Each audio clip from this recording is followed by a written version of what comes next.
Non. No, see. Am I supposed to hear anything? Maybe not.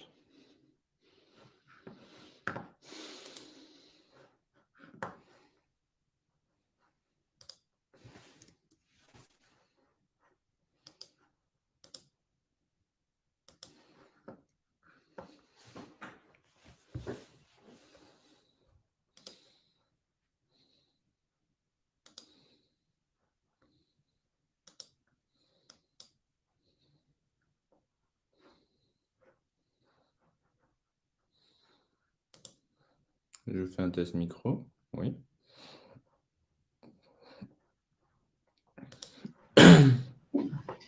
Okay. Robin, do you hear me? Yes.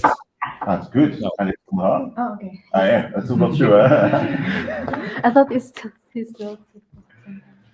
So, we are good to go after two first presentations, which were private. I'm happy to have you here. We're also on YouTube, so we're ready for that too.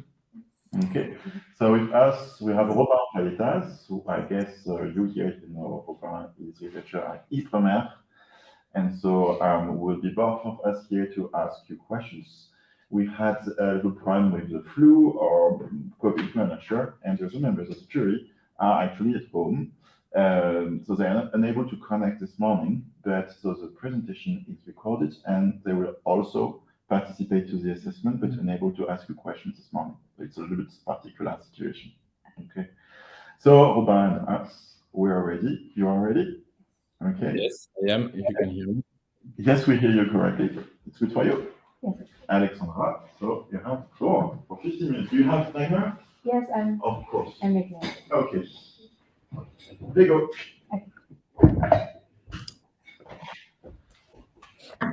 Okay.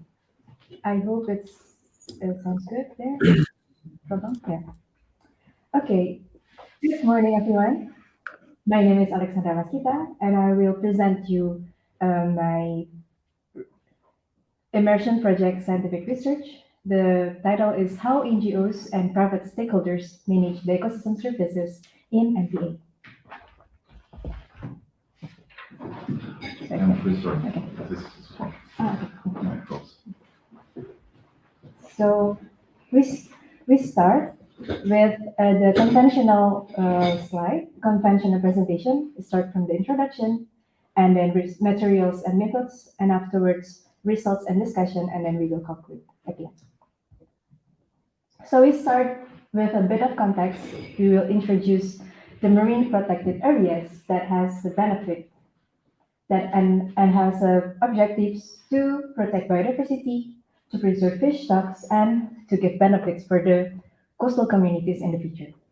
And then with this objective, it will benefit for its cultural value and also ecosystem services.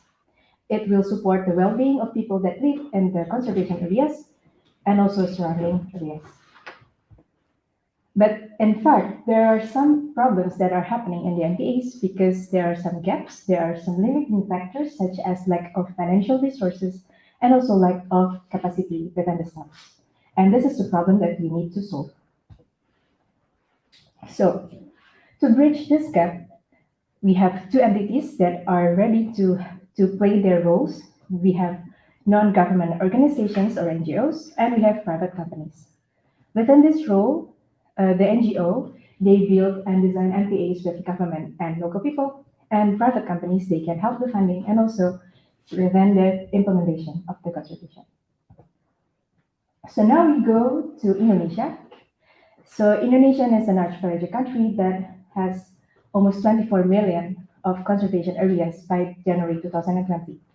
And to achieve also the global target 30 by 30, the Indonesian government also targeting to have almost 32 million hectares in the future. This is a huge number, of course. And within these small areas, as you can see in the green part, there's a conservation areas in Sulawesi Island. And within the smaller part here, we can see that the conservation of Banggai Sea, and Banggai Archipelago Conservation Area, they have several areas. And then these areas of Area 6 and Area 7 they are managed by Tompotika Foundation with the government, so it's a co-governance. And then it is at the same time in the same location with Tompotika Development. So the state of the art of this research is to discuss the problem of lack of funding that we face in the marine protected area that hinder their operational aspect. And then we also have this problem of increasing diving tourism. So to give an example, in 2010, we have 10 million divers all around the world. So it's a big pressure in the future. That's why it also have a trade-off with the other ecosystem users, for example, fishers. So it's a trade-off within the other ecosystem users. And within this research, the relevancy and significance that I want to bring in this research is to give a broader point of view, to elaborate the roles and lessons learned from the NGOs and also private sectors, and in order to improve the practice of MPA management in the future. The research question that I have is, can NGOs and private sectors effectively manage the ecosystem services in the MPA? And I hypothesize that yes, they can. My hypothesis is NGOs and private stakeholders can effectively manage the ecosystem service in MPA. The material and methods that I use several research papers with a key word of management, MPA, co-management, and then NGOs, private sectors. And so afterwards, I use also the reports and work plan during the internship with the Blue Finance and the partners of the Tompotika Foundation. And after, the methods that I use is system scoping, desk study research, and interview with the other stakeholders. And to analyze the result, I use thematic analysis and use value complexity analysis as well. So now we move to the results and discussion part. In this part, I will discuss three main topics. The first one is governance arrangement. The second one is tourism, fisheries, local communities. And the third one is blended finance as the solution. We'll start from the governance arrangement first. So, as we can see, this is the result of my thematic analysis by using several research papers talking about marine protected areas and co-management. So we have four main themes here. The first one is MPA ecosystem users. We have local communities, private tourism, fisheries business, NGOs, and government. We have several objectives that need to be achieved. The first one is livelihood improvement from fisheries, conservation effectiveness, equitable benefit sharing between the ecosystem users, biodiversity enhancement, of course, and the increasing of motivation and involvement within the conservation effort. But we have several challenges, such as anthropogenic from the human activities, environment from climate change, and also some problems in the governance or the systemic problems. And then to tackle the challenges and then to achieve the MPA objective, there are some strategies that are being done from the government arrangement, payment ecosystem service, also carrying capacity, and the enhancement of the institutional body.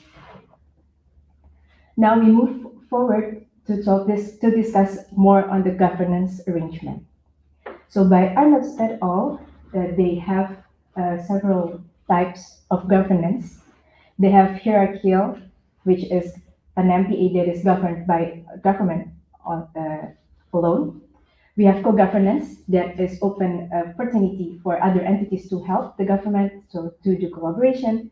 And then the last one is self-governance to make it more entrepreneurship MPA. So I would like to share some examples of co-governance. We have in Raja Ampat in Papua, very well known, and then it's developed by the government with the NGOs, the Conservation International and TNC, the Nature Conservancy, which also covers a big area of self-governance from Misol Eco Resort, but then the Misol Eco Resort and Misol Dasaktin, but then it's delineated within the MPE network in Raja Ampat. We also have Nusa Penida Bali, which is managed by the government, and also TNC afterwards managed by Coral Triangle Center CTC. And we also have Alor is Nusa Tenggara, which also a collaboration with WWF Indonesia, and also Aliansi Bahari Alor, which is a tourism operator association. So there are some examples already existed, and then we will talk further about Banggai in Central Sulawesi that manage it within the government and with the Tumputika Foundation. And then I would also mention that this governance can be existed because the government of Indonesia, the Ministry of Marine and Fisheries, they already open for other entities to support the management. So it's to align the existing governance with another parties to co-governance. And then we talk more about Tumputika case. So it started by the development of establishment of that activities by Tumputika Depoj in 2014. They provide jobs for local people. It's 5% of the 3 villages surrounding them. And then we have Tumputika Foundation, established by the Tumputika Depoj as a non-profit organization to do more on the conservation effort, social awareness, and taking fisheries data to monitor the result of the MPA. And then they work together with the government of Central Sulawesi. So they work together, they make an agreement together, and then they collaborate on monitoring effort with the Banggai Regency as well. And then the government of Central Sulawesi role mainly more on the legislation. So there are some activities that come together to monitor the MPA. Now we move forward to the ecotourism activity that exists in this area. I've tried to map the existing ecotourism activity that is already happening in that area, and then the one that is are going to improve by other business such as Nomad Archipelago. So I try to map it based on its implementation complexity on the x-axis and then the business value on the y-axis. We will discover further. So with the high value and low complexity is to still continue what they have, the traditional cooking class, and then probably to expand to do Maleo bird watching with the other NGO Alliance for Tumputika. And then if they want the low value and low complexity, it's easier to develop the community-based tourism. So to visit the plantation of clove, for example, and then to visit the activity of local people there. And then for the low value, high complexity is to manage the famous destination area and also traditional activity. And for high value and high complexity is to develop mooring zones and yacht tourism. So we move further to talk about the communities and fisheries aspect. So there are some problems of destructive fishing that are still happening in this area. So I've put some areas that is being the effect of the destructive fishing. And also there are some challenges to have a no-take zone compliance in the tourism subzone. So the subzone of tourism should be a no-take zone, no extractive activity done in that area, but they still face challenges. So how to make the management is more effective? The answer and the lesson learned we can learn from the island beside the main island of Sulawesi. It's in Banggai Islands or Banggai Archipelago, smaller islands besides, because there were already initiative by Lini Foundation. So they started in 2010. They tried to conserve this fish of Banggai cardinal fish that is quite famous. And then they also involve local people to do coral reef rehabilitation and then do fisheries monitoring afterwards. And then because they work closely with Kali Foundation, they finally, the community in Kali Foundation, they receive the benefit because they already conserve and they get the benefit of people that are coming there. And after, because of the demand, the Lini Foundation trained them to develop community-based tourism. So it's a good example that we have just beside the area. And also another example that we have, it's in another part of the world, in Brazil, by Lopez et al. They mentioned that the fishers that already involved in both tourism and fisheries, they have better compliance in the MPA because they are already received the benefit of conserving through tourism. So they want to participate more in the effective management. And also another lesson learned from Puriati during the dugong and seagrass conservation project, they supported the based on this lesson learned of ecotourism development plan that Puriati conducted in Alor, Nusa Tenggara. There are 3 steps of developing community-based tourism or ecotourism. The first one is identifying the potential in the village or in the area, the whole area. Afterwards, making rules and restriction, and also how to manage the natural resource management further with the local community. And then the third one is to assign more sustainability concept. So through the management of the conservation area, it will help them to reach sustainability by managing their waste, for example, and also by developing best practice in conducting the tourism. So this is the lesson learned of the DSCP program funded by GEF also. And last, I would like to present you the scheme of Pascal et al. In 2021 about the co-management and blended finance as the solution. Okay, so this is the scheme that we can discuss further. So the funding comes from the philanthropic agency as a grant, and then also the impact investor to the entities. So they give this money to this special purpose entity to do the collaborative management with the government, and then with the money they manage to have the revenue mechanism to reinvest to pay also to the impact investors. So to conclude, this is the proof that we can these entities can manage effectively the MPA. So that's all from me. If you have any questions, thank you so much, and terima kasih.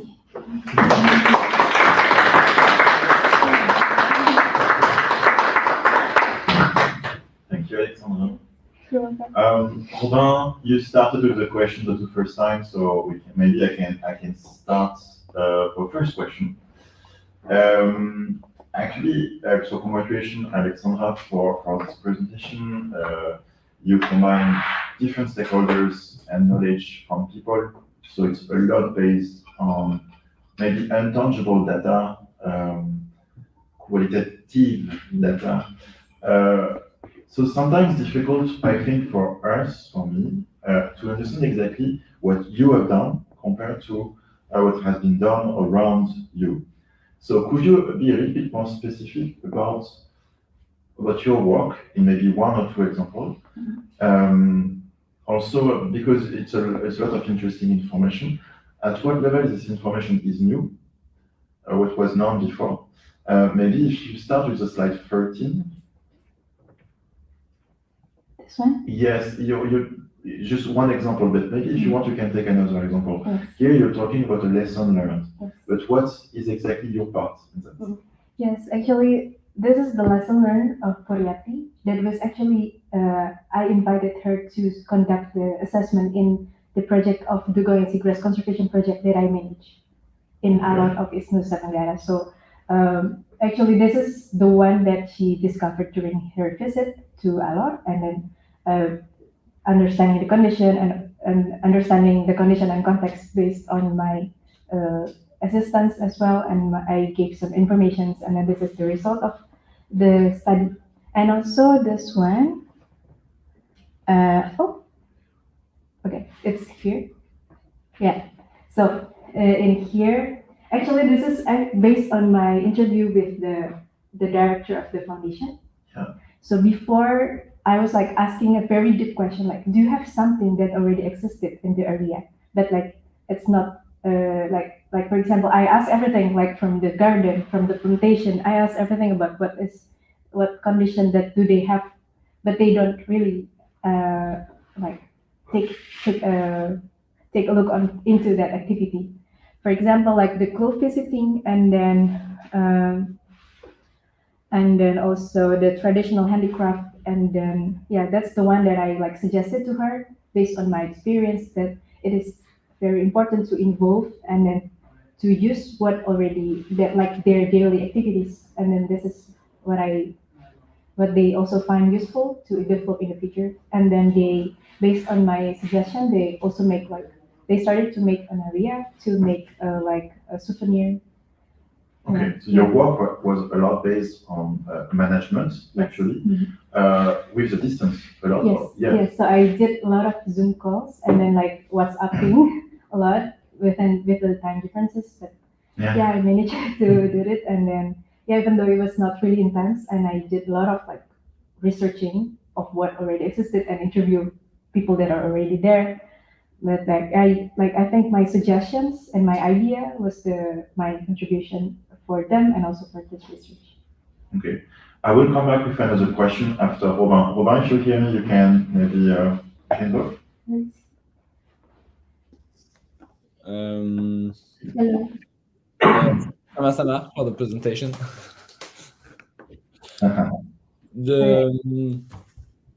How it was a bit in line with I think where Christophe was going. How did you obtain the actual like the thematic analysis graph that you've done? Was it only by research? Did you do some specific like queries, or how did you end up with this? Yes. Okay. Thank you for your questions. Yeah, this is quite long process of reading papers with specific keywords. So actually, I found 17 papers, but then I exclude some papers. But then I only choose 5 papers that is very specific to this problem to answer my research questions, and then I choose some codes.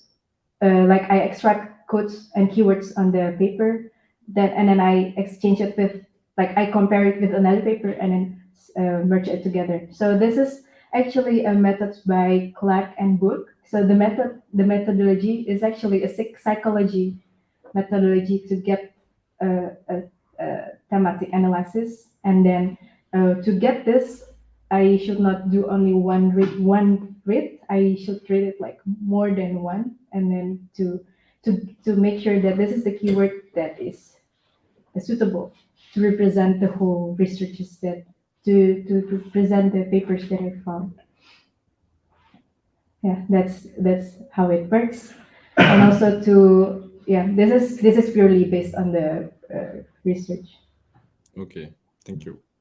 And you talk about self-governance. I don't remember exactly where it was, but you seem to mention that when it's self-governance, it's only by like private stakeholders. Am I correct? Governance, yes, it's a more entrepreneurship MPA, or like we have the private public participation, if I'm not mistaken, the PPP. Yeah. So are there any MPAs that are like solely managed by NGOs, for example? So, for example, the one that I mentioned in Raja Ampat, there's a very small area managed by Misol Basefin, which is a NGO of Misol Eco Resort. So they started before it's like already established as an MPA. But then because the MPA in Raja Ampat is like a network of, if I'm not mistaken, it's 7 areas.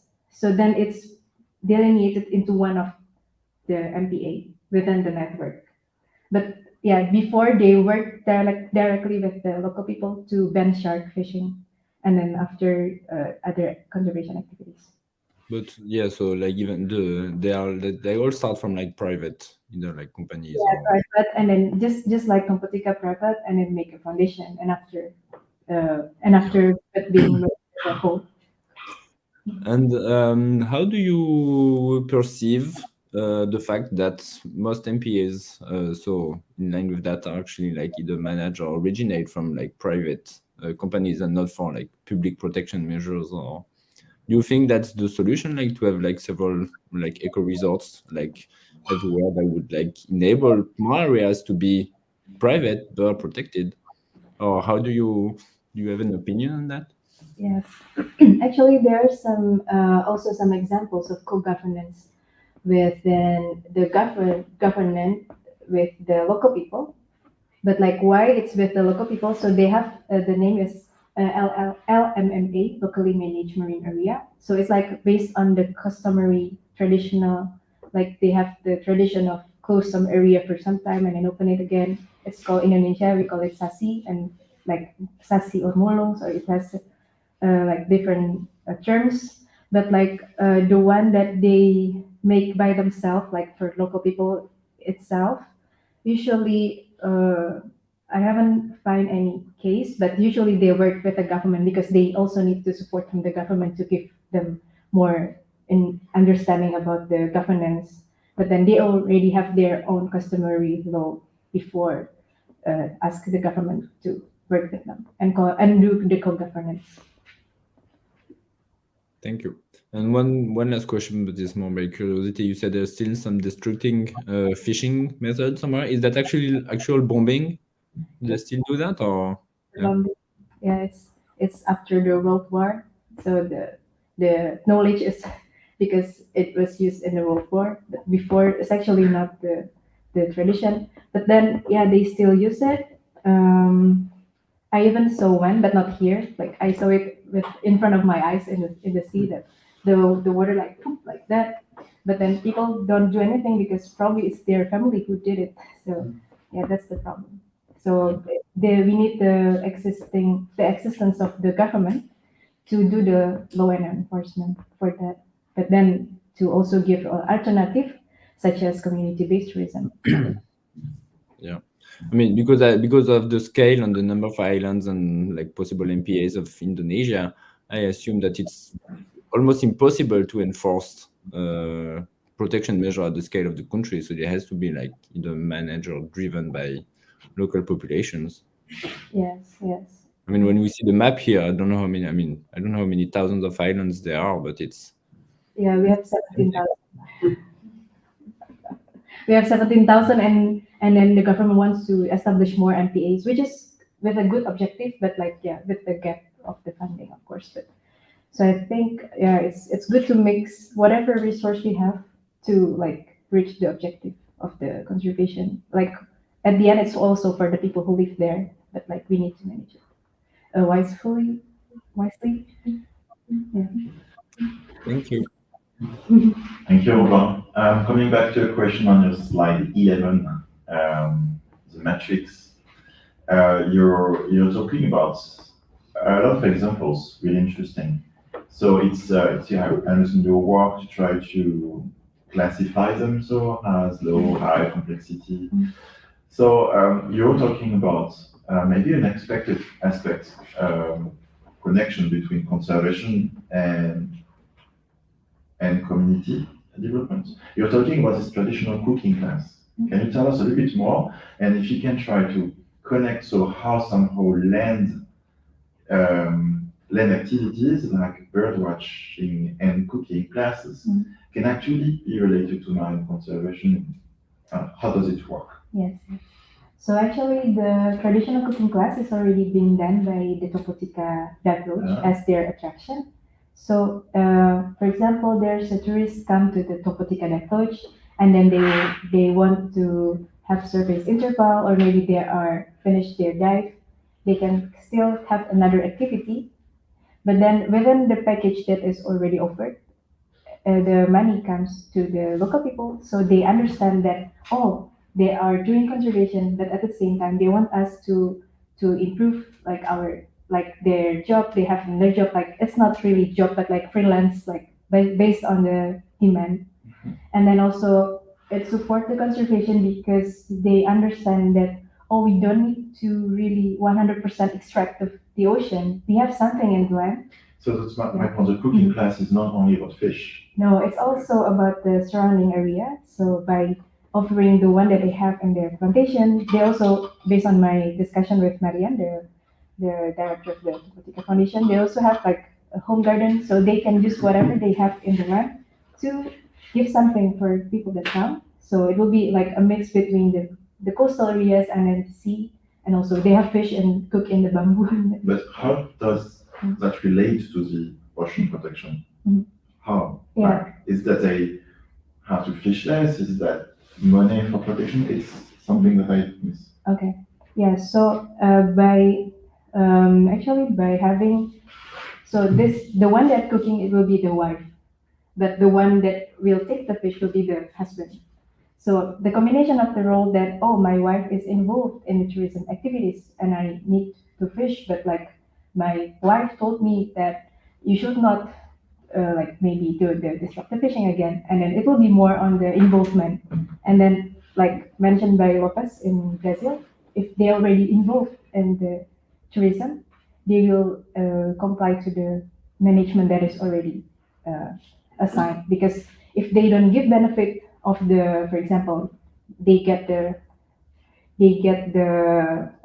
like you don't have to fish this in this area in the nautic zone, but you have to go to outside. But like people maybe just think that, oh, why should I obey the rule? I can just go there. This is my home, for example.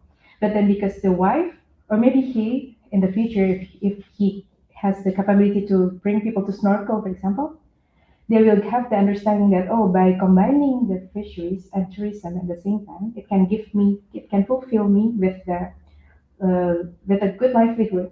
But I don't have to like really extract the ocean. I can So still it's, use. it's reducing the pressure on fish extraction because they can develop a business model differently. Yes. And is it related to what we can call here round pesca tourism? So is there the possibility also to accompany the fishermen, for example? Yes, yes.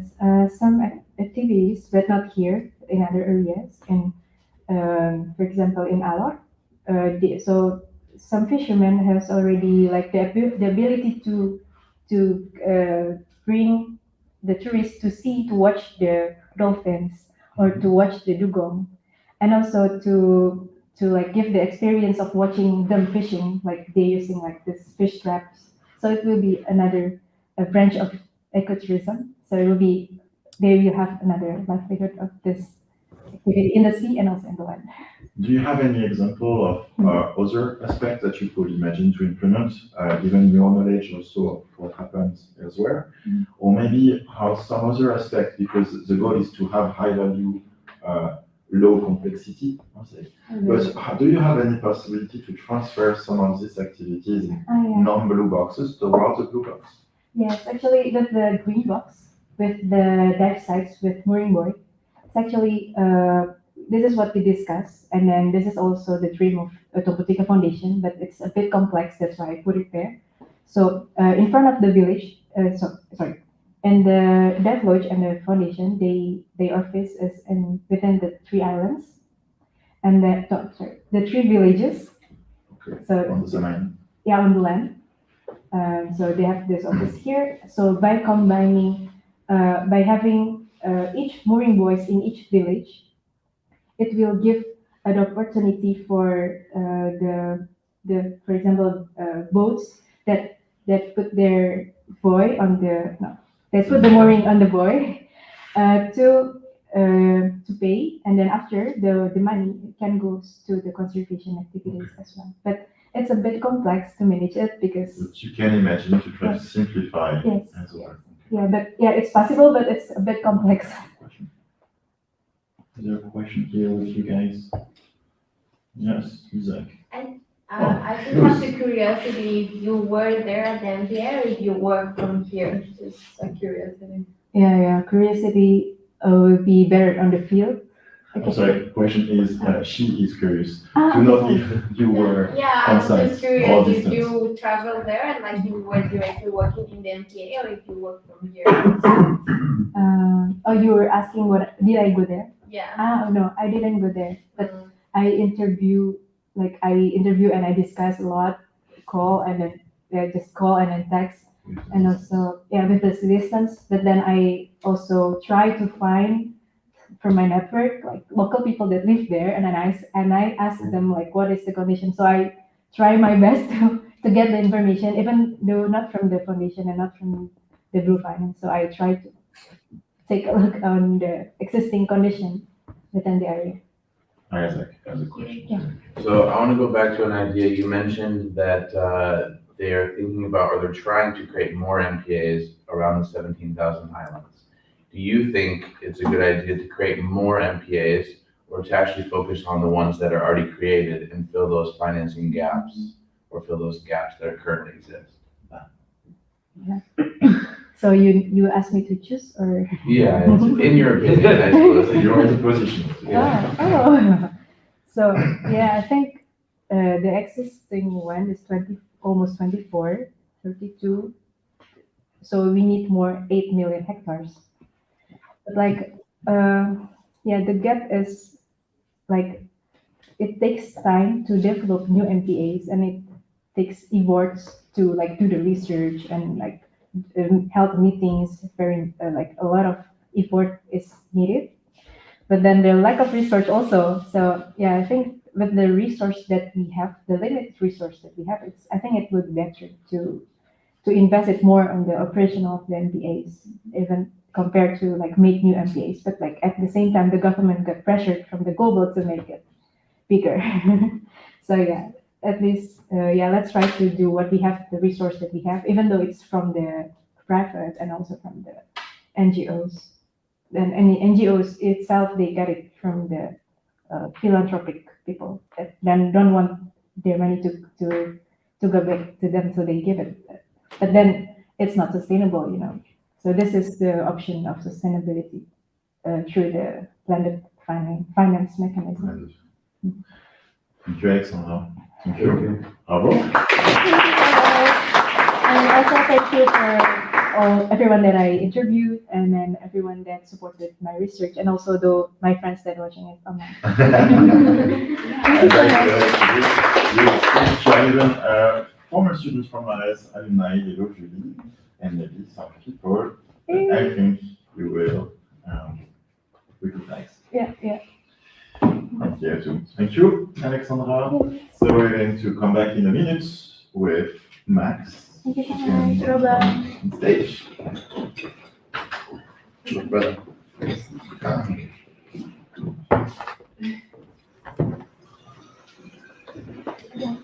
Well done. Thank you.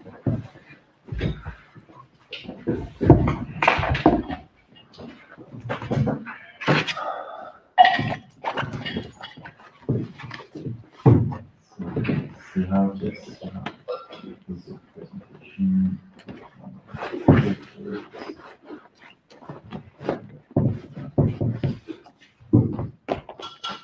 Oh, spoilers. Yeah, it's weird. What's this thing? That's weird. Okay, just hold on. Okay, so you are going to use this arrows here to change the slides. Cool. Okay, I have a timer as usual, I guess. I do. 15 minutes. And so we are going to go. You can see your presentation. Yep. Here. And Roy. Sweet. First of all, thank you all so much for being here, especially you year ones. I really appreciate your participation. To the board and the people who will be seeing this recording later on, I appreciate it. Robin, thank you so much. I'm going to introduce myself to people on the board. I'm Max Clear. And then to you all who know me, you do not know my project. That is seeking the best practices for an NGO and startup in the marine conservation sector. This is a project that was inspired with my internship with Blue Finance. Now, conservation has been a hot topic in the wake of climate change and the recent anthropogenic effects that we have kind of caused on our Earth. And a lot of NGOs and startups are answering this call to action. Such companies like Patagonia have set aside this conservation alliance. It's this a part of their project of the company where they take dues and funds from businesses and allocate them to grassroots conservation initiatives. NGOs, for instance, you have the Worldwide Fund of Nature, the world's biggest NGO that since the beginning have donated $1 billion to different conservation organizations. Now, while I can always commend those who are going into conservation, being a startup and a business, it is also important to stay on the line long enough when answering these call to action to make a difference. Unfortunately, 90% of startups fail. 10% within the first year, and along with NGOs, 90% also fail within the first few years, and 30% fail to exist afterwards. Now, it's important and crucial that these businesses kind of stay mindful of some ways and best practices they could do to increase their lifespan and their livelihood. What I wanted to look at, well, what are some ways that these people can make the hill that is conservation less steep and the boulder that is climate change a little lighter to push up that hill? And that is why I came up with this question to see what are the best practices a company can implement to better succeed. Now, I'm just going to apologize for those of you who like R and statistics. This is a social science experiment, so you will not be seeing any scatter plots or box plots on this presentation.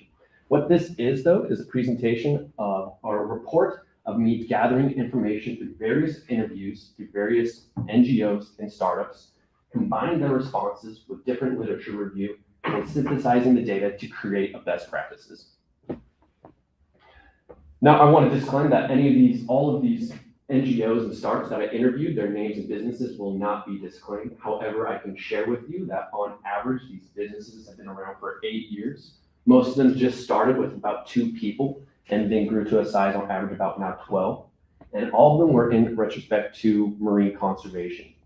One of the individuals I interviewed, this was his second time go around starting a business. However, most of them, it was their first rodeo per se. Now, my process, my methods and materials start off with first developing a questionnaire. How was I going to pick the brains of these interviewees? Second was then seeking the candidates. Who was I going to interview? Next was the interview process. Afterwards, followed my literature review, and then synthesizing the data to then visually represent and deduce these best practices. Let me talk to you a little bit about the questionnaire. Why a questionnaire was my tool for this interview prospect. My prior experience with Blue Finance, I did a lot of questionnaire work. It was very effective when it came to picking the brains of team members and other stakeholders on issues on mind, such as product selection or new project implementation. For instance, one of these was an underwater trail, where I used a questionnaire to pick the brains of those who had previously implemented one so we could get a better idea of how to implement it ourselves. I also used a bunch of research online to look at what makes a good questionnaire, what is an appropriate question to ask in order to get these answers that I wanted to receive. I also just had to tip my hat to my own inquisitive nature in developing these questions, as well as I just kind of relied on my own instinct. What did I want to hear? That questionnaire was then deduced down to 7 different topics, being general information, rating of importance of success, struggles and success, tools, organizations and monitoring, external influences, hindsights and advice, and a disclaimer bit where I asked them, are you comfortable with me sharing your information, and would you like to look at the report when I'm done? Now, the interview process took a bunch of different shapes and forms. No 2 interviews were the same. Some of them were very well backboned by the questionnaire I had, going from questions 1 through 36. Others was more of a free-form conversation. However, the total objective of all of these interviews was to ask these questions, to get interviewers' experience, to deduce insights that I could further fabricate into these best practices. Out of all the companies that were interviewed or reached out to 20. 14 didn't respond. 6 did, however. Out of those who responded, 4 of which were startups, 2 of which were NGOs. Now, I did have a quantitative aspect to my report, and that was this rating of success, rating of importance of success. I picked these 9 different options, and they were given a choice on 1 to 5, 5 being the greatest, most successful aspect they could implement into their company. They vary from stakeholder communication to website design and team happiness. I took all of their answers and then averaged them together to create this bar graph that here represents what was found to be the most important and least. As you can see, social media and website design were not really thought to be super important. And let me preface this a little bit. These were kind of all asked in when starting their business, NGO or startup. It's not further down the road, but it's what is important for success when beginning. Let me just kind of state that now. So they found in the beginning, social media and website design, not super important. However, stakeholder communication and back office organization was. The stakeholder communication was kind of a no-brainer for me. The back office organization was interesting though, because everyone that I interviewed unanimously said they had no back office organization when they first started. That some people said it was a complete mess. However, others said that it was important to kind of not have so much structure in the beginning, that to be flexible in their back office kind of helped them just to a little bit more wiggle room when the company grew. The website design, one of my interviewees I thought was really interesting responding he had to it, that it is like a modern day business card. It is important to have a website, even if it's super simple, at least it just has your mission statement so you can share to call networking. One's kind of staying right in the middle was staying on top of data and science technology. But this I found super interesting. Afterwards, we're going to go more into the qualitative bits of these interviews. These 4 subjects were kind of the main pieces, the main guts of the interviews that I used to deduce these best practices. We got struggle success, external influences, hindsights and bias, tools, organization, and monitoring. However, for time's sake, I'm not going to go into all 4. I'm just going to pick the one that I thought gave me the most response that I used to come up with these best practices. And that is going to be struggles and success. Struggles and success was broken down into 3 parts. That was biggest struggles, unseen risks, and their biggest successes. So jumping into biggest struggles, I have for you a word cloud. Now, when interviewing these people, not any of them all kind of had the one enemy to their struggles. They were all these struggles very particular to their own parameters. Money was a common one, however, but that kind of tied into raising funds. Team differences was also a big one to notate, and then as well as adapting from terminology. And then of course, COVID-19, especially with the startups that actually had a product to put out there. COVID-19 was quite the struggle to go with. This will tie us into our unforeseen risks. Now, unforeseen risks, everyone can agree, was people. You could have the most rational project, you can have just the right design, everyone's good on the team, but when it came to implementing your product, people could be the most irrational factor out there. And a lot of people highly underestimated how much issues they were going to have in working with people, not only on their own team, but with externals out there. As you can see, some people were hostile. There was some hostility in actors, and also trying to get through public opinion was a big issue with NGOs. It wasn't quite as easy as they thought. Another one, of course, were just externalities popping their own bubble. COVID-19, again, dampening supply chains. Now, when it comes to success, everyone pretty much said that having a mentor was really conducive to their mission statement, to their goals. And so was communication and networking. Other aspects were having a great team, and then one of them really said, their guarantee of funding was just, they had to really bow it all to that, to the success of their NGO. So now, after all that, it brings us to what are the best practices? I deduced it was these 6: mentorship, common team vision, human resource management, stakeholder communication, timing, and passion. But I want to take you back to the top of my question. It was, what are the best practices for marine conservation? Can these best practices, are they particular to marine conservation? The answer is no. No, to look at trying to find best practices specific to marine conservation is too narrow of a target to hit. Most of these best practices that I did find out could be applied to anywhere else, however, because it doesn't matter what your market is or your objective. There are dimensions to success that are critical to operate on no matter what. So these best practices I was able to deduce, they can be applied to field of conservation in any other market as well. It was when interviewing these people, they said, hey, this was an anonymous quote from an anonymous interviewee. They said, as long as you're kind of still following this, it's imperative to your success. So I want to kind of jump in and explain a little bit. Mentorship, everyone kind of said that this was really important. The old adage rings true. Surround yourself with people that are smarter than you.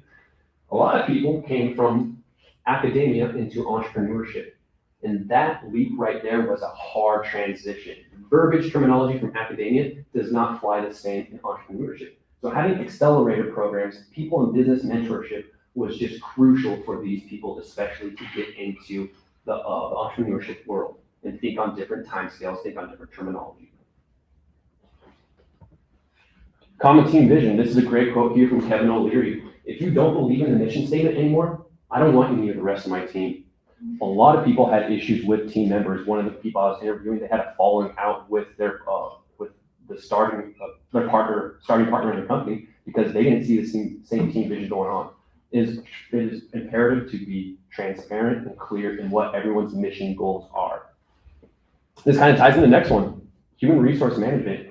You and your friend can be just the best of us having a pint at a bar, but when it comes to sitting on a team together and working on a project, heads can butt. I don't know if you ever tried living in with having roommates with one of your best friends, but sometimes it's not as happy-go-lucky as you may think.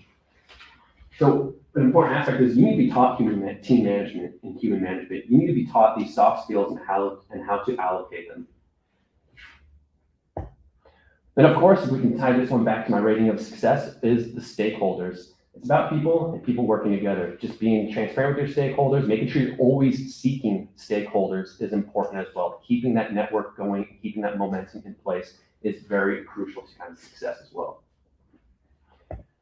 Timing is an externality, a real one that people have to be sensitive to. It's probably the hardest one to kind of be in control of. Timing is, as this quote here from Bill Gross kind of says, you can have the perfect product, perfect team, but if the customer doesn't want to buy it, you're out of luck. One of the companies I interviewed, they had a fortunate case where another market opened up that made their product kind of compulsory to this other company. It wasn't exactly their company's original goals, but they were flexible and malleable, that they were able to adapt their market to this new market, and it blew them up. But timing is something that is important to be sensitive because it's the one that's most least likely to be able to be under our control. And lastly is passion. It might sound like a platitude that if you love your job, you'll never work a day in your life, but a lot of everyone I interviewed had to tip their hat to their own passion. If they were to do it again, and they would come at it with equal amount of gumption. And I love this quote here from one of my anonymous interviewees. You gotta be 100% behind what you are doing and realize when to pull out. That if you're gonna fail, fail fast, fail cheap. Passion has to be used wisely, is what I also deduced in these interviewees and literature reviews. You got to be passionate about your product, but you also have to be wise once you know you're too passionate and not be in denial that your product, company, whatever it may be, is good. Realize when to pull out. So lastly, let's bring it back down to what is the take-home messages. So if these companies, these people who are doing admirable jobs and trying to be more conservative, sustainable in their NGOs, in their startups, if they can't make it past a year, then their efforts in conservation go completely in vain. We need these companies to survive, and they need to kind of have some tools and assets to kind of help that with them. So I tried looking into if there was ones that were particular to conservation, but that was no. I was not able to narrow it down completely to just conservation. Maybe my results might have varied had I more people to interview. Maybe if there was more time. I did this in the past 4 months, so maybe if we took a longer view at it. I think it'd be interesting to interview some of these accelerator programs that are actually specific to marine conservation. But however, I'm proud to say that I think these best practices can be applicable to any company. And I want to thank you so much for your attention.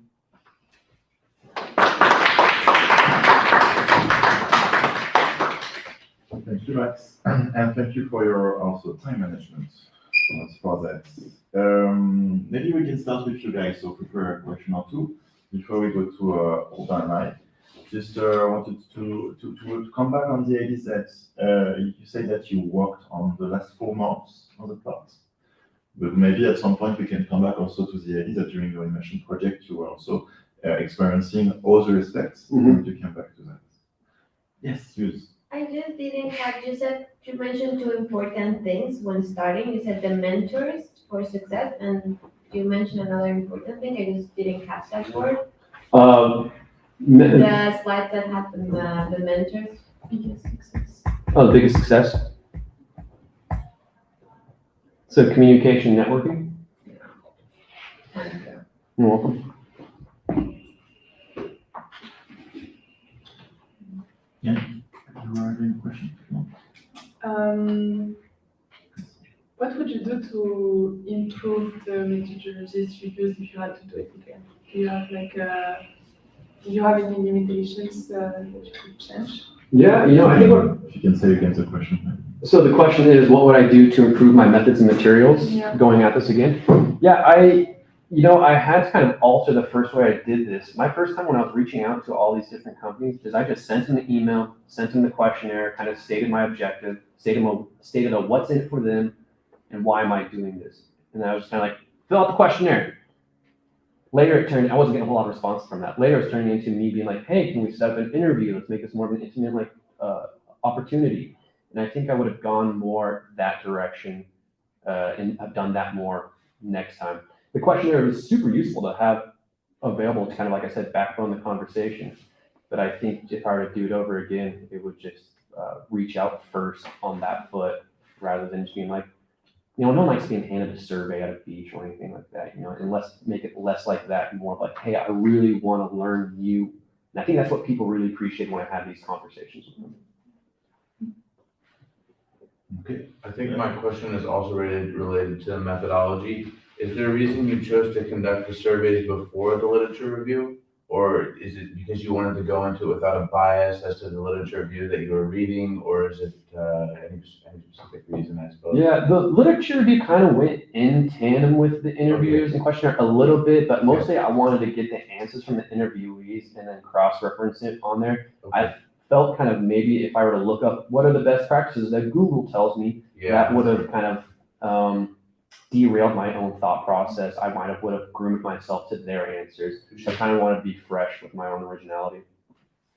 Thanks. I have a question. Yes. Because you mentioned that, like a quote by, I don't remember, but you mentioned that without the same ideas or mission statement, like you don't need to work again. Yeah, it's the team one. Yeah. It's if you don't believe in the Yes. mission statement, I don't want you anywhere near my team. Yes.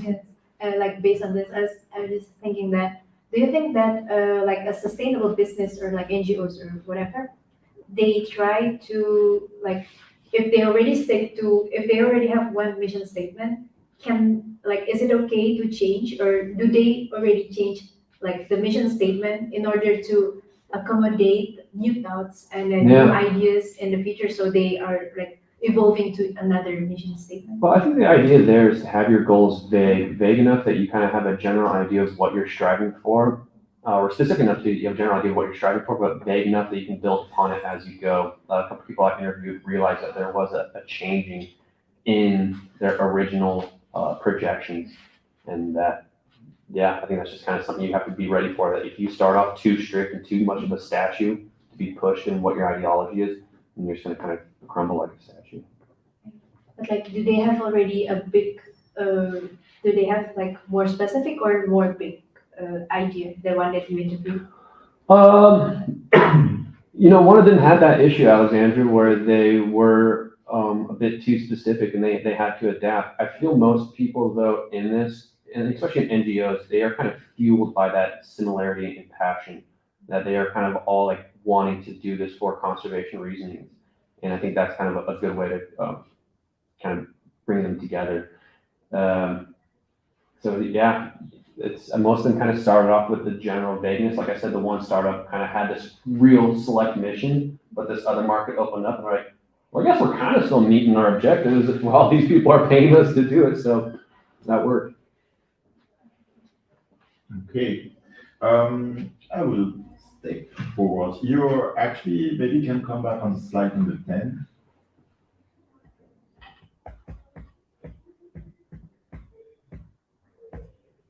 Yeah, so here we have some data, numerical data, we love that. You were talking before about NGOs and startups, just to make sure. You have interviewed both actors of NGOs and startups? Correct. So in here, you've got both. Mm-hmm. So, okay, first thing, so maybe if you've seen some differences between NGOs and startups with these questions. And in particular, I'm surprised by gathering funding? Because you say it's a question you ask at the beginning of their adventure. So gathering funding, is it at the same place for NGOs and startups? That one was dependent, and had I had a chance to interview more people, I would have kind of narrowed this down specific to startups and to NGOs, and kind of separated them. However, just with the amount of data I had, I put it together. What about this sample sizes? Did you mention it? 6 people, 4 Yeah. startups, 2 NGOs. Okay. So the gathering funding is definitely more important for the NGOs kind of off like the get-go because they are nonprofit. However, a lot of people just kind of said it's important to kind of make sure you have a clear mission of what you want to do before you even start getting people to, to gather funding. It's important to be investor ready, but in order to be investor ready, you gotta make sure you know what the heck you're talking about and what you want to be doing. So that's why they kind of limited that as, having some other stuff more ready together and packed. Okay. Can you tell me a bit more about what you call back office organization? It seems to be really important, Yeah. but in your presentation, I didn't get the essence of it. Definitely. So back office organization would be, file management, how orderly you are all. Do you use a shared drive or not when connecting with people? What's the naming preferences of your files? Do you have an HR tool? A lot of these companies then allocated some of their HR measures and issues with other apps like Zoho, Teams, Monday.com, and then an HR management tool called Luca was one people really liked. So that's what I mean by back office organization. Are you just writing on a piece of paper your clock in, clock out time, or do you have things kind of put in order? Okay, so this for your people you interviewed was something really important, but important for what? For time management, so to save them time to do something else. Well, this is also a takeaway in my experience with Blue Finance. If someone asks you for a document and you're getting audited, let's say you're NGO and you're getting audited by the UN, how easy are you to go find your files? If you're ready to share with you, say we got GIS shared files, how quickly can you locate it? It's just a meaning of efficiency is kind of what all back office organizations do too. Okay. Robin, I think you want to ask a couple of questions. Yes. Can you go back a few slides? Again, yes, here. Okay. You said you're not into stats, but 20 companies responded, 16 did not, and 6 responded. That's 22. So 16, yeah, I know that's Robin. I don't know if you saw it. I had this to put on the screen. Oh, okay. I did not see that. Correct. A little typo there. Okay. So yeah, thank you, Isaac, also for asking my question about doing the literature review after the actual conducting the questionnaire, because I was also surprised by that, because reading questionnaires is a very difficult task, as you realized, I think. But you seem to have done that fairly, in a robust way, at least in the way you presented it. Why did you contact only 20 companies, NGOs? Because for the interviews, I can understand. For the questionnaire, it would have been relatively easy to send it out to a lot of companies, NGOs. So how did you select the companies you've contacted? And and also you mentioned at the beginning that 90% of the companies in general or NGOs, they just fail after either 1 year or 10 years. Did you pick either both young NGOs, established NGOs, or companies established organizations? Or did you check if there was a difference in the perspective, or either in the result you had to get for the different types? Also, you had few responders. Yeah, so my screening process was I wanted to be picking companies that were in the marine conservation or sustainability fields. So that was kind of first measure number one. There was no mailing list that I could just email the questionnaire to and contact 100 different people. I was kind of going through pretty tedious task of looking up the company. A lot of them was just what are the 10 best sustainable NGOs out there or startups out there? I got a hold of actually one of the interviewees from one of those websites. And a lot of it was just cold calling, going to their contact us page on their website. Hey, my name is Max Clear. I'm doing this master's project. Would you like to talk? And then I had one person get back to me, and she was a receptionist. She's like, hey, this person will meet you here. I was like, oh, this is kind of official. But I would have liked to have reached out to more, but that's one of my limitations is I was doing this study while I was doing this semester of school. So finding time to interview these people. I mean, there's a lot of times where I was like, hey, I got to leave class so I can do this interview real quick. It's just a limitation aspect. Okay, yeah. So I mean, you may have understood that, but I think a good way is to try to contact through the student networks and all student networks, because for example, we have some mailing list from my masters, and there's actually at the end, because over the years there's quite a few people that actually built up either the MPAs or companies and stuff. And so if you want to spread questionnaires, I think that's searching mail lists from all students that went through the marine thing would help you get more answers for the questionnaire. Yeah, I think next time we go around, tying back into Cassandra's question, is I probably could have been a bit more strategic in that reach out phase. I did a lot of asking acquaintances of acquaintances, but I was also I was ghosted a lot. No, because I really think the questionnaire, I mean, you said that you would go more into interviews and questionnaire if you had to do it again, but I really think the questionnaire they are done properly. It's a great tool to get information. Yeah, I got the questionnaire in the annex. If you'd like to take a look. I would like to mention that my supervisor from Blue Finance helped me with the questionnaire development. I kind of gave him one. He's a real armchair quarterback is kind of the term when it comes to correcting. He doesn't hold your hand. So it was still a lot on me on doing it, but he gave some very valuable insight on putting this questionnaire together. I'm pretty proud with how it turned out. I mean, it's a bit small here, but when you look at the report I got, you can kind of get a real good sense of it. But cool. And one last question. So one of your conclusions is that the I don't know, not the skills, but the characteristics that are needed for success in marine conservation is not different from any of the rest. I think. Do you think? I mean, that's what you. I think that's what I understood from what you presented. Do you think there are still some specificities to the marine environment compared to the rest of the economy? Yeah, I'll share with you one of the takeaways I had with the NGOs, and that was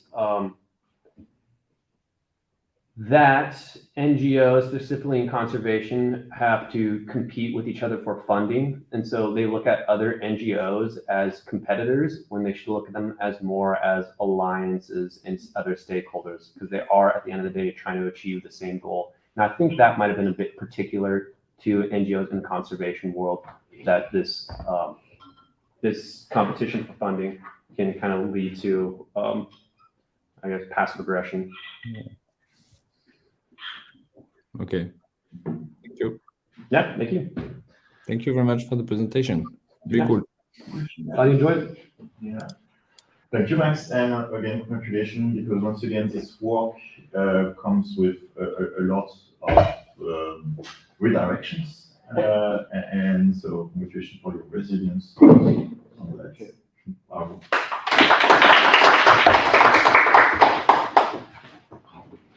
Thank you. No, that's good. Merci. Merci, Robin. Yeah. It's over, guys. Done it.